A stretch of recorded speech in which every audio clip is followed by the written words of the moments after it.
Hello, I'm Steve Hansen. I'm a commercial food and beverage photographer, and today we are going to be looking at the Skylux made by Westcott. It is an LED light. It is continuous lighting and offers numerous options when it comes to photographing food and beverages, bottles and other things. And it's a continuous light source, which means what you see is what you get.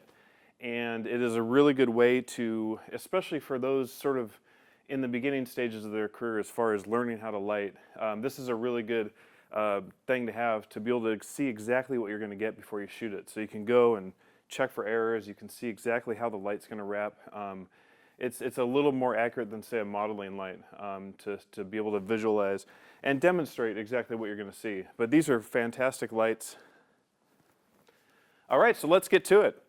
We have a bottle of white wine on some black plexiglass that we're going to be photographing today, and I'm going to demonstrate my typical lighting setup for bottles. I love this lighting setup. There's different ways you can approach lighting a bottle. There's no right or wrong, but it tends to be that you want to show the label in all its glory, and you want to show the features of that particular bottle, the roundness or lack thereof. If it's a square bottle, you want to just show the features in their best light. So in this setup right here, I have a sheet of diffusion, just white diffusion material. I believe it's opal frost, and it is going to be behind this is two strip boxes, the 12-inch by 50-inch Westcott strip boxes with two Skylux units inside, and so these units are going to be pointed towards the diffusion material, but I'll get into the placement of those in a minute. I have a large softbox here, 36, actually it's just a shallow, it's a 36 by 48.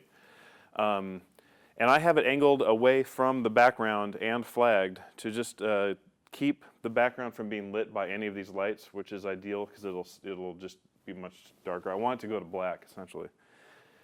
So this flag will keep it'll keep the light off of the background, and it'll create this nice little edge light on the left-hand side that you'll see in the final image. So the placement of the lights is crucial in this type of setup. What I want, ideally, is to have both the left and the right edge of the bottle to have a nice white highlight against a black background. This separates the bottle and creates, you start to begin to create the form of the bottle. The bottle's still going to appear flat. If you just had two outlines on the left and right side, it would still look flat. So you need to create the shape. So the softbox here is creating the left highlight along the edge of the bottle. The softbox, or the strip light, the 12 by 50 strip light that I have one in the back facing the diffusion material, but it's almost nearly touching the diffusion material. So it's going to be still diffused just a little bit, but not really. You're going to get a really nice, fairly abrupt white highlight on the right-hand side as well. And you might be asking yourself, why can't you use, a strip light on this side? And you absolutely can. I just happen to have a softbox handy, but you can use 3 strip lights. There's no question. The reason I do use the softbox on the left is because it is just slightly a bigger source, so it's not as abrupt. I'm combining 2 strip lights here to create an effect on the right side of the bottle. So to have another highlight on the left that's really harsh kind of drags your eye in that direction. It's a little abrupt, so I kind of like the softer look of the softbox, but it's really subtle. So you could achieve that with a strip box and you wouldn't even need that flag really, depending on how deep if it were gridded or if it were, but a flag is always a good idea. So onward, we have a second 12 by 50 strip light. Pulled back, it's about 1.5 feet forward towards me, and it's pulled back about 1 foot away from the diffusion material. This is what's going to give us our wraparound gradient on the right side of the bottle. All right, so let's get to work. The bottle's ready to be photographed. I am going to hold, this can be done with one person. If you have a helper, that is much easier. But we're going to take some images.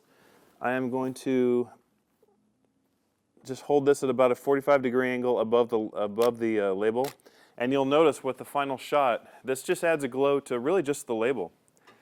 It's really a wonderful way to capture wine